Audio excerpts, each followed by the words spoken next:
From Inc.com, this is the Inc. Productivity Tip. Expert opinions, valuable insight, and helpful advice from today's top business coaches, thought leaders, and entrepreneurs.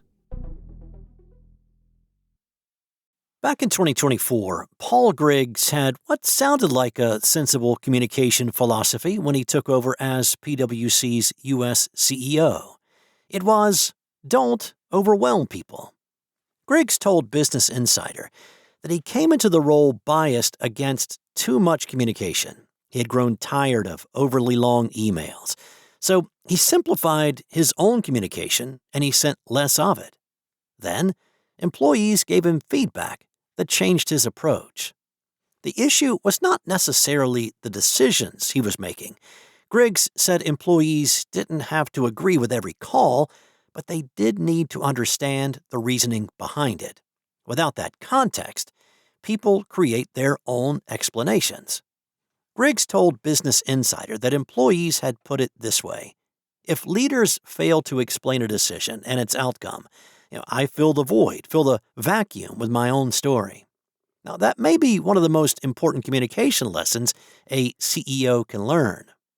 Leaders often underestimate how much context they have compared with everyone else. You sat through the strategy meetings, you saw the numbers, you heard the competing arguments. You may have discussed the issue for weeks before reaching a decision. And then you announce the outcome in a few paragraphs and assume everyone understands how you got there. Well, they don't. Employees see the decision, they don't necessarily see the thinking behind it. Why was that initiative canceled? Why are we reorganizing? Why did priorities suddenly change? When enough context is missing, people start connecting the dots themselves, and the story they create may be very different from the one leadership intended. Now, that makes communication more than an executive skill. It's a trust behavior. Gallup's latest data shows how much room leaders have to improve. Only 20% of U.S. employees strongly agreed that they trusted the leadership of their organization. And Gallup's latest measure of manager communication, just 27% strongly agreed that their direct manager kept them informed about what was happening in the organization.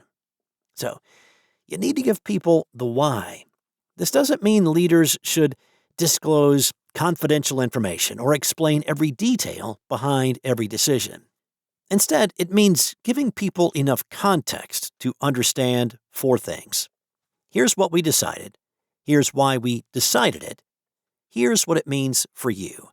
And here's what we know and what we don't know yet. Now, that last point matters. Trust doesn't require leaders to manufacture certainty.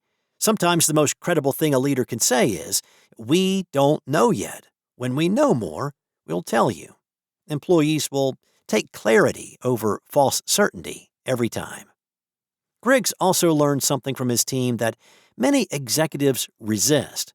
Important messages may need to be communicated repeatedly. Business Insider reports that Griggs had been advised to share messages more than once, even though repetition wasn't his natural approach. When it came to frequency, he recalled his team telling him no 7 times. He also said he learned to communicate across different styles and mediums. That doesn't mean 7 is some magic number. The bigger lesson is that sending a message is not the same as communicating it. Harvard Business School and Northwestern University research supports that principle. Researchers studying project managers across several companies found that managers who deliberately repeated messages through multiple channels moved projects forward quicker and more smoothly than managers who communicated with less redundancy. Executives may think, "I already said that." And you probably did.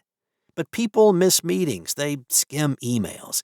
They're juggling competing priorities. During uncertainty, they're also listening through the filter of one deeply human question. What does this mean for me? There's another part of Griggs' story worth recognizing, too. He changed his mind.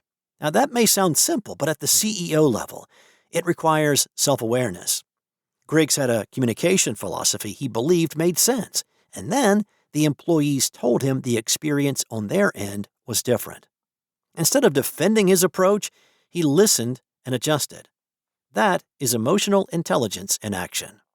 Some leaders hear feedback as criticism of their judgment. The best leaders treat it as information that can make their judgment better. They are willing to ask whether the behavior they intended to be helpful is actually producing the outcome they wanted. Griggs's willingness to change direction is an important leadership behavior in its own right. Self-aware leaders don't need to prove they were right the first time. They need to be willing to get it right going forward. Strong leaders also don't treat communication as broadcasting. I spoke, therefore you understood. They explain. They listen. They look for confusion. And when necessary, they explain again. Now, here's a question worth asking your team this week, with some courage and accountability. Where am I leaving you without enough context?